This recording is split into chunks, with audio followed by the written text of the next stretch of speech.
ஹாலிவுட்ல remake ஆகுது பாபநாசம் திரைப்படம். மோகன்லால் நடிப்புல இயக்குனர் ஜீத்து ஜோசப் இயக்கத்துல கடந்த 10 வருடங்களுக்கு முன்னாடி மலையாளத்துல வெளியாகி மிகப்பெரிய வெற்றி பெற்ற படம் தான் திருஷ்யம். முதலா மலையாளத்துல 50 கோடி வசூலித்த படம் அப்படின்ற சாதனையை இந்த படம் செஞ்சுது.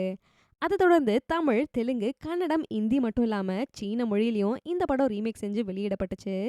மேலும் சில வருடங்கள் கழிச்சு இந்த படத்தோட இரண்டாம் பாகத்தை திருஷ்யம் 2 அப்படின்ற பேர்ல இயக்கி முதல் பாகத்தை மாதிரியே மிகப்பெரிய வெற்றி படமாக்குனாரு இயக்குனர் ஜீத்து ஜோசப்.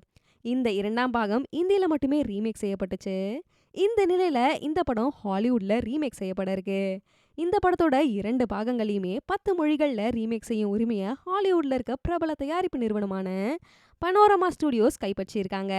இது குறித்து அதிகாரப்பூர்வ அறிவிப்பையும் வெளியிட்டிருக்காங்க. முதல்ல தென்கொரியா மற்றும் ஆங்கில மொழிகள்ல இந்த படம் ரீமேக் செய்யப்படும் அப்படின்ட்டும், அதற்கு அடுத்ததா ஸ்பானிஷ் மொழி உள்ளிட்ட மொத்தம் 10 மொழிகள்ல வரும் 3 - 5 வருடங்களுக்குள்ள இந்த படம் அடுத்தடுத்து ரீமேக் செய்யப்பட இருக்கு அப்படின்ட்டும் அவங்க அறிவிச்சிருக்காங்க. இந்தியாவிலிருந்து இப்படி இத்தனை மொழிகள்ல ரீமேக் ஆகும் முதல் படம் அப்படின்ற பேரை திருஷ்யம் தட்டிட்டு போயிருக்கு.